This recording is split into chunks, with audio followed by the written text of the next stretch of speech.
Hello, nature lovers. Do you love to read books like I do? I've always enjoyed reading books ever since I was a kid, especially books about nature. Unfortunately, as I get older, I find myself with less and less time to sit down with a good book. I've solved that problem with Audible. Audible allows you to listen to your favorite titles while you are driving, at the gym, taking a walk, wherever you are. With all the latest titles, you'll have quite a selection to choose from. And they have podcasts too. Start listening today with a free 30-day trial. To get your free 30-day trial, go to the show notes and click on the link. Happy listening.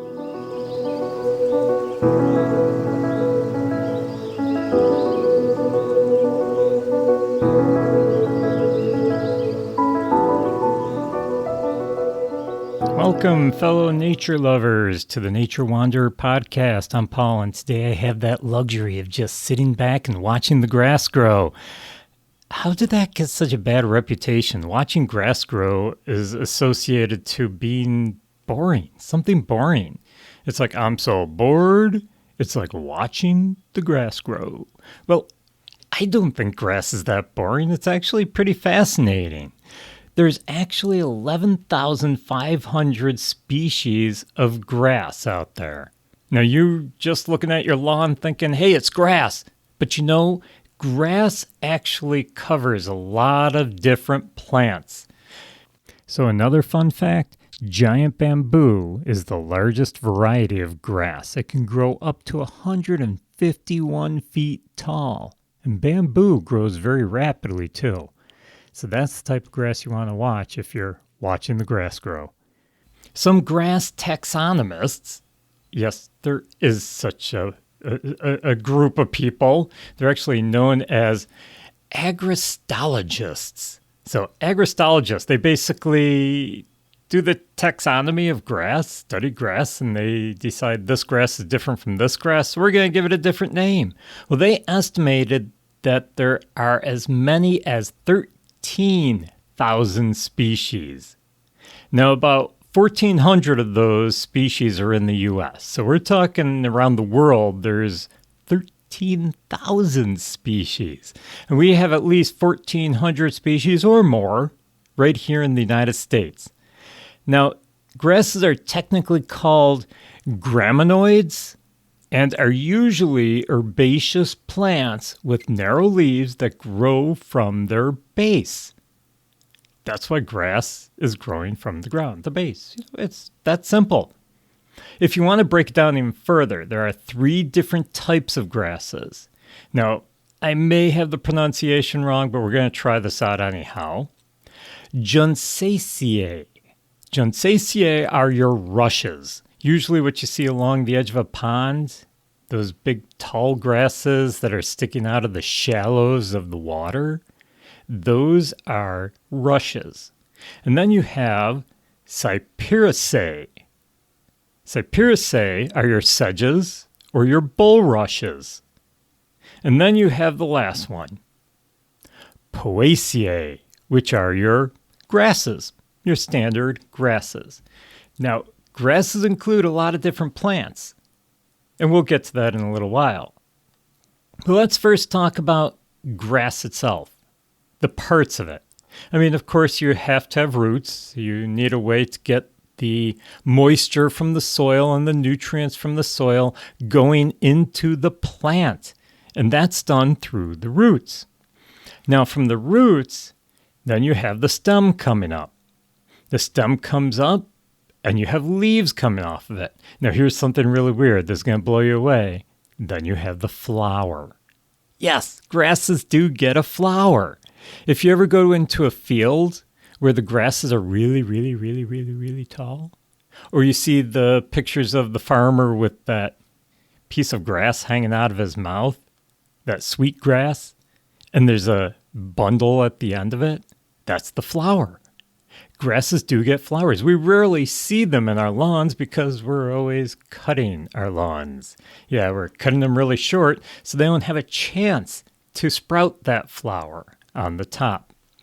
Now, grasses grow through Well, I'm going to say either a rhizome or a stolon system. Basically, the mother plant, the original plant in the middle, starts spreading the roots. Now, if it spreads the roots under the ground and a new plant comes off of that shoot that's under the ground, that's called a rhizome system. Things like strawberries go through a rhizome, but trees can do it too. Quaking aspens, your aspen trees, those are actually in a rhizome system. Your sumac trees, also. There's new trees coming off the roots. So that's what we mean by rhizomes. And grasses do the same thing. They send out these shoots underground, the rhizome, and then new grass, a new plant will come off of that shoot, spreading more roots. And it keeps going. Now, if that root, I don't know if you've ever seen it, if you look closely, if the root is above, or the shoot, I should say, is above the ground, and all of a sudden, out of that shoot comes roots sucking down into the ground, basically anchoring it into the ground. And eventually, the roots will come up with a secondary shoot, a new plant, a new grass plant. That's called a stolon, S-T-O-L-O-N. Now, rhizome stolons, that's how the plant spreads. Now, in your lawn, typical lawn has about 6 grass plants per square inch.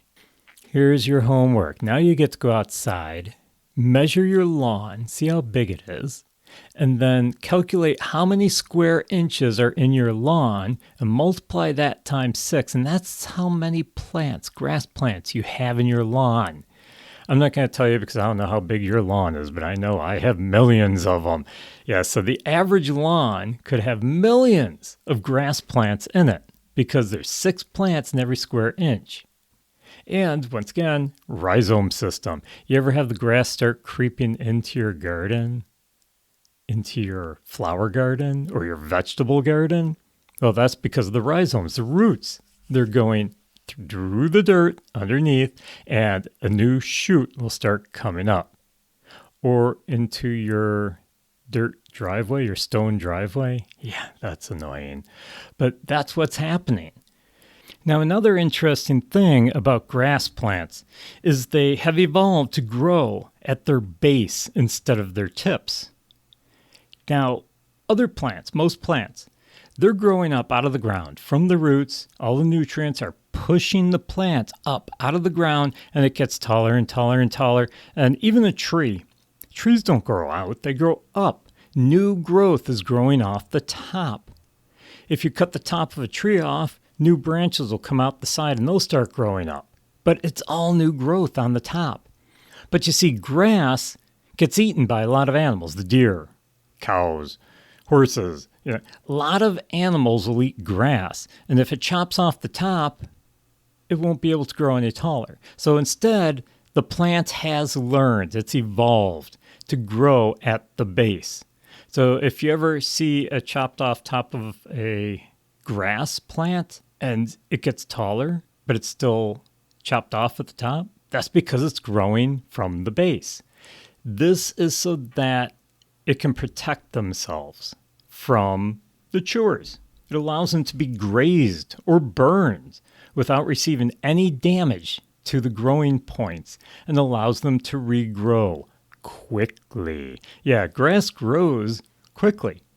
If it's wiped out, you go out and burn it, it's going to regrow quickly because it's growing from the base. So pretty interesting how it's so different than other plants and it's evolved to be different so that it can survive. Now, grasses actually make up about 26% of plant life on Earth. More than a quarter of all plant life on Earth is grass. Isn't that amazing? Now, grasses grow on every continent, even Antarctic. A lot of times I talk about animals, and when I'm describing them, I say, oh yeah, they live on every continent except Antarctica. Not much lives in Antarctica. It's just such a barren place. It's hard to support any life. But there are grasses that grow in Antarctic. The Antarctic hairgrass is the only species native to Antarctica. Amazing. It can actually handle the cold temperatures, the barren environment. But it's there, so grasses grow on every single continent. Grasses are very beneficial. Besides making our lawns, our yards look beautiful, they also help to prevent erosion. Remember, we're talking about the roots being rhizomes. So the roots spread quite far and they start intertwining with the next grass plant and eventually have a nice base. You ever try to pull up a clump of grass? It's not easy, is it? No, and that's holding the soil together. After you have new construction, maybe you bulldoze an area, what happens? It rains, all that soil washes away. But as soon as you plant the grass, the roots will hold that soil in place. So it helps prevent erosion. Also, grasses are great for, breathing. They give us oxygen. So a 2,500 square foot lawn produces enough oxygen for a family of 4 so that we can breathe. They take in the carbon dioxide. They are a carbon sink. So the more grass you have, just like the more trees you have, the more carbon that's absorbed out of the environment, helping to, maybe I can't say prevent, but at least hold back on climate change. It helps to keep it in check. So grass is great. Also food. Did you know we eat grass? Okay, you can't just go out in your yard and eat grass, especially if someone sprays the lawn. You don't want those chemicals in your system. I hope you don't spray your lawn. But we're talking about, remember, all the species of grass I mentioned earlier? We're talking grasses that are like maize. Maize is a grass. Yeah, corn, wheat, rice. I mean, those 3 alone are critical to global food security. Without maize, wheat, and rice, we'd probably starve. So we need grass for food as well. Now, grasses are ancient. They first appeared during the Cretaceous period, some 66 million years ago, and they evolved with the dinosaurs. You see these movies with the dinosaurs, they always seem to show the dinosaurs that are eating other dinosaurs or eating other animals. But there were a lot of dinosaurs that were herbaceous. In other words, they're herbivores. They ate plants only. And not just the trees. Some of them couldn't reach up into the trees. They were eating grass. They were grazers. So grasses actually evolved with the dinosaurs. Now, as humans came into the picture and we decided that, okay, this grass looks nice, but what can we use it for? Well, we started to use grass for a lot of different things. I mean, we used it for building. All the old buildings used to have the grass roofs, what we call thatching roofs. Okay, so thatched roofs. For food, as I mentioned already, sugarcane, rice. Rice has been a staple food for more than half the world. Wheat, etc. I mean, I talked about some of the other things already. So grass in other forms than what we have in our lawn is nutritious. Or it can be. Now, we also use it for paper. Now, wait a minute. I thought papers are made from trees. Well, they actually do use grass. The fibers from grass, pulp from grass to make paper. It's also used as a biofuel. They're actually running machines, running cars, running things with grass, believe it or not. I mean, it's amazing. Oh, and when I was mentioning about food before, about maize, wheat, and rice being critical to global food security, I forgot to mention that you can also use grass, forms of grass, species of grass to make beer, hops. What do you think beer is made of? Hops. Hops is a type of grass. And also whiskey. So if you like your alcoholic drinks like that, you can stop thinking grass is so boring. And of course, lawns. Yeah, we love our green, lush lawns. I remember many years ago, I visited a friend of mine who lived in one of these gated communities, one of these communities where basically you have to pay a monthly fee so that they can tell you what to do with your property. That drives me crazy, but some people, they like it, and that's fine if that's for you. It's not for me. But I remember going in there and seeing all these beautiful green, lush lawns with little white signs on them. It's like, why do they all have little white signs on them? Oh, because they have to warn the neighbors that, hey, we spray our lawn and we're so proud of it. Yeah, everyone was spraying their lawns. They were getting rid of the, oh, I hate the term, weeds out of their lawn. Yeah, but they were spraying their lawns and it was like a competition. Now, I remember my friend, I was talking to him about it and he says, oh, yeah, you have to keep your lawn green or you get fined. If your lawn starts looking bad, you get charged for it. And I'm like, you got to be kidding me. But that's the way a lot of people are. They like their beautiful lawns, beautiful green lawns. I see during droughts, people are wasting water to water their lawn, to keep it green, to keep it lush. It's like, hey, you know what? People need that water to drink. Animals need that water to drink. And you're watering your lawn or washing your driveway out. Well, anyhow, lawns are important to people. And unfortunately, because of that, we are harming the environment. Yeah, we want our lawn to look so pristine that we toss chemicals on it all the time. We mow it. And a lot of people don't mow their lawns properly. They mow them too short. If you mow your lawn too short, it doesn't hold back the moisture and it burns out quicker. So you have to keep mowing it and you have to keep watering it and you have to add more chemicals. It's an endless cycle. So you shouldn't mow your lawn too short. Yeah, I know. It looks better. I want it to look like that golf course that I just passed. I want it to look so pristine, everything nice and level. Well, does it really have to be that way if you're harming the environment? So people are using a lot of chemicals on their lawns, herbicides, pesticides, fertilizers, even insecticides, because they don't want the insects eating their lawn. It's like they're supposed to eat the lawn. There's plenty of grasses out there. Did you do your math? Did you do your calculations? Remember, 6 plants per square inch. How many grass plants do you have in your yard? Millions. Can you spare a few to the insects? I think so. So you really don't need these. Now, the EPA, the Environmental Protection Agency, actually says that lawn chemicals account for a majority of wildlife poisonings that are reported each year. They also, and this is a quote, I'm going to read exactly what it says on their website. The EPA says, several types of cancer, immunoresponse deficiencies, neurological diseases, and birth defects have been associated with exposure to lawn chemicals.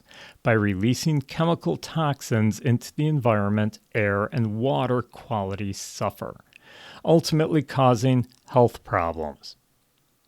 But that's enough to scare me to stop doing it. I never even started. So lawn chemicals, whether it's the herbicides, pesticides, insecticides, and yes, even fertilizers, can be hazardous to your health, the wildlife health, and the environmental health. So you still want that beautiful lawn, but now you're a little bit worried about all the chemicals that you're putting on it and how bad they are. So what can you do? Well, actually, there's some pretty easy things to do. I mean, first of all, think about, I'm going to use this term loosely, a natural lawn. I mean, that's what a lawn should be. It should be natural. Grow native plants. See what type of grass you have. Did you plant it? Was it a native grass that grows well in your climate? Use compost on your lawn. If you have to go with the chemicals, go with natural chemicals. I know it sounds weird, but they do make environmentally friendly biodegradable, natural chemicals, natural fertilizers. There are ways to keep the pests out of your lawn. Who cares if you have some plants that aren't grass in your lawn? They're green. They look nice. Okay, maybe the dandelions bother you. I actually think dandelions look beautiful in the spring. And they don't last that long anyhow, and that's green. You don't even see them. So just let them be. So easy, simple ways of keeping your lawn green and beautiful like you want it without harming you, without harming the environment, without harming the wildlife or your pets. I actually read a report that they attribute a lot of cancers in dogs and cats to lawn pesticides, herbicides, lawn chemicals. So we're poisoning our pets, not just the wildlife, not just ourselves. We're also poisoning our pets. Who's out running around in our lawn? Our pets, our children. So let's try to do natural lawns out there. So back to me watching the grass grow. It's not so boring anymore, is it? Actually, it's not so boring for a lot of people. There's numerous studies of people watching the grass grow. They're studying how grass grows to understand climate change, the effects of over-mowing on native habitats. They actually have satellites up in space. They have these satellites that are watching the grass grow. Yes, the satellites are watching the grass grow, and they're doing it to help farming. They're looking for the sweet spot for grazing. At what point are the nutrients best with the grasses? At what height? How long do they have to grow before we should allow the cows to graze there to give them the most nutrients so that we don't have to feed them as much of the grasses? This is all being done through satellites. There's research going on about it. And another study, the Oklahoma University, they're actually trying to develop what they call Bermuda grass. It's a turf grass. And they've done thousands of experimental plants trying to get the perfect grass. Why are they doing this? Well, ask the Philadelphia Eagles or the Dodgers. Yeah, they're developing turf grass to use at different sporting venues, different places like golf courses, so that it doesn't have to be constantly loaded down with chemicals, and it also doesn't have to be watered. So what they're doing, this Bermuda grass, is actually cold weather hardy and it's drought resistant. Bermuda grass, which was basically created from Oklahoma University, is now at the Philadelphia Eagles Stadium. It's at Dodger Stadium, Churchill Downs, and numerous golf courses and other stadiums all around the country. And they're still studying to get even more. So if I have actually convinced you that watching the grass grow is not so boring, well, maybe you have snow on the ground or it's coming soon. I know it's coming here soon, but you can't watch the grass grow. Oh no, you're going through withdrawal. What are you going to do? Don't panic.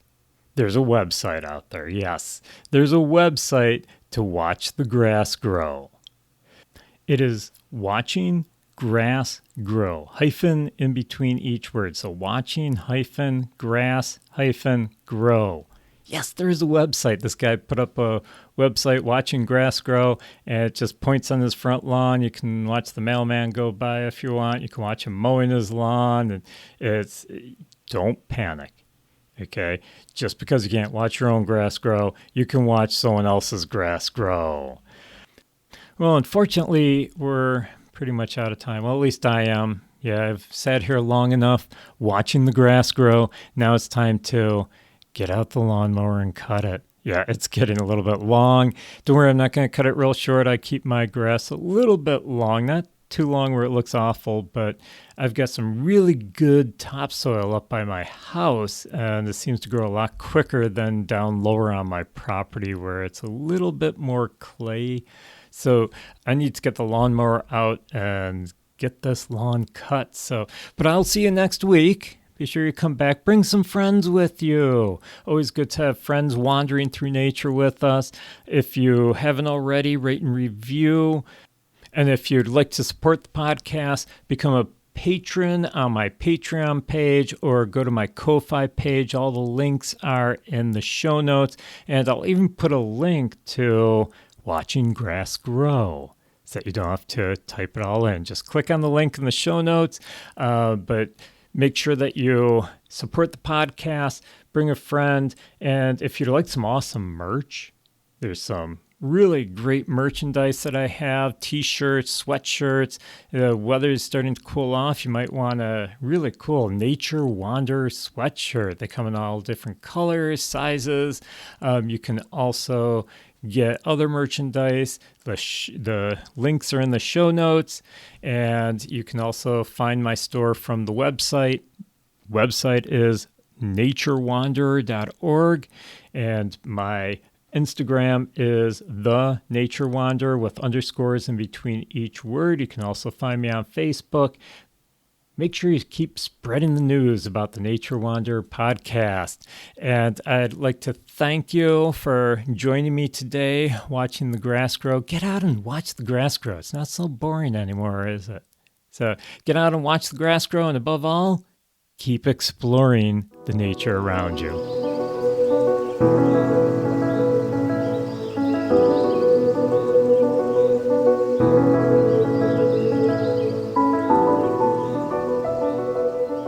Hey, did you know that plastic is produced with oil, a fossil fuel that pollutes the environment? Wouldn't it just be awesome if we could live our lives without plastic? Well, there's a company that wants to help you do just that. Life Without Plastic. They sell products that will reduce or eliminate your dependence on plastic. They have a large selection of products like toothbrushes, food storage containers, drinking straws. And the best part is that they're also very reasonably priced. So what are you waiting for? Check out all these great plastic-free products and help save the planet. Just click on the link in the show notes to find out more and to start your journey to being plastic-free.